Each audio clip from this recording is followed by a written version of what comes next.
قرآن مجید کا جو یہ میوزک ہے، قرآن کے الفاظ کا جو حسن ہے، جہاں تک حسن معنوی ہے وہ تو ہر لفظ میں ہے، لیکن یہ حسن ظاہری، حسن صوتی، حسن لفظی، یہ اپنے کلائمیکس پر آپ کو نظر آئے گا سورہ رحمان میں۔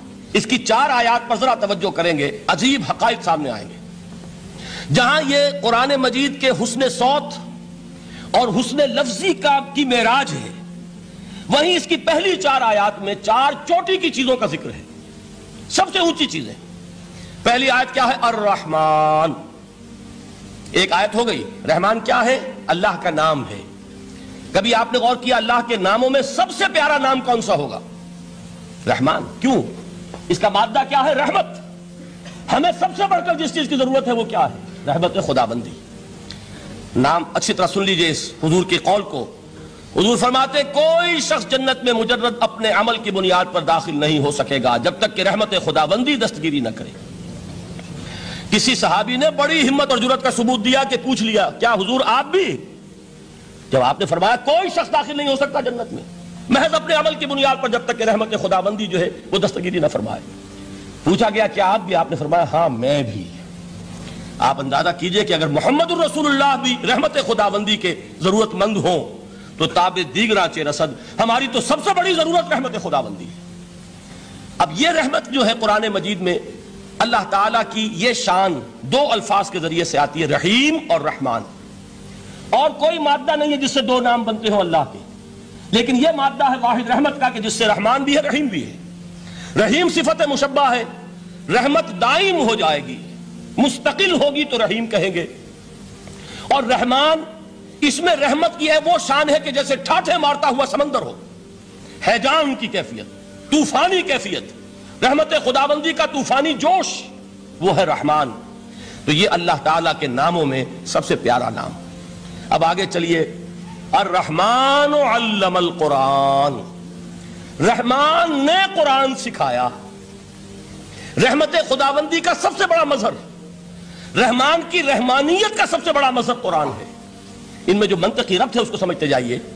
اچھا آپ یہ سوچئے، جو علم بھی انسان کو حاصل ہوا وہ کس نے دیا؟ اللہ نے۔ سائنس کا علم کس نے دیا؟ اللہ نے۔ علم آدم الاسماء کلہا، وہ علم الاسماء جو حضرت آدم کو دے دیا گیا تھا ازل میں، یہ اسی کا ظہور ہے، یہ اسی کی ایکسفولیشن ہے جو ہو رہی ہے اور ہوتی رہے گی ابھی۔ اور دوسرے علم ہے وہ کس نے دیے؟ اللہ نے دیے۔ لا یحیطون بشیء من علمہ الا بما شاء، مخلوق میں سے کوئی اللہ کے علم میں سے کسی شے کا احاطہ نہیں کر سکتا مگر وہ جتنا اللہ دینا چاہے۔ لیکن یہ کہ تمام علوم میں چوٹی کا علم قرآن۔ نوٹ کرتے جائیے، اب چوٹی کی چیزیں جمع کیجئے۔ اللہ کے ناموں میں چوٹی کا نام رحمان، اللہ نے جو کچھ انسان کو سکھایا اس میں چوٹی کا علم قرآن۔ خلق الانسان، انسان کو پیدا فرمایا۔ سوال یہ کہ حیوانات کو کس نے پیدا فرمایا؟ آسمان کس نے پیدا کیے؟ زمین کس نے پیدا کی؟ فرشتے کس نے پیدا کیے؟ کیا مطلب خلق الانسان؟ اس کی تمام مخلوقات میں اس کا کلائمیکس، اس کی تخلیق کی معراج، اس کے تخلیق کا نقطہ عروج انسان ہے۔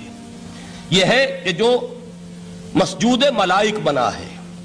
وَلَقَدْ كَرَّمْنَا بَنِي آدَمَ وَحَمَلْنَاهُمْ فِي الْبَرِّ وَالْبَحْرِ وَرَزَقْنَاهُمْ مِنَ الطَّيِّبَاتِ وَفَضَّلْنَاهُمْ عَلَىٰ كَثِيرٍ مِّمَّنْ خَلَقْنَا تَفْضِيلًا۔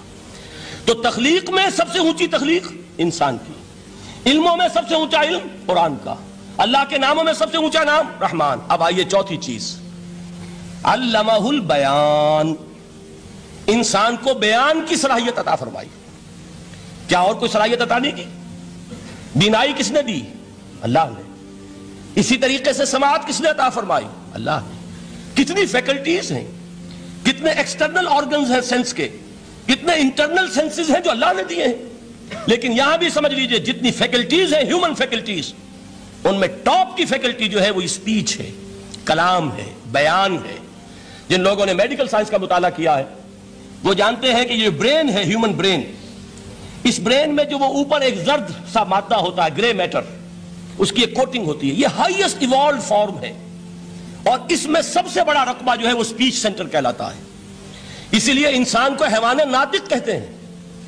حیوان کے اور انسان کے مابین امتیاز قائم کیا گیا، نطق، گویائی، بولنا۔ اب یہ کیا چیز ہوئی؟ انسان کی صلاحیتوں میں سے سب سے اونچی صلاحیت۔ 4 آیتیں ہو گئی نا۔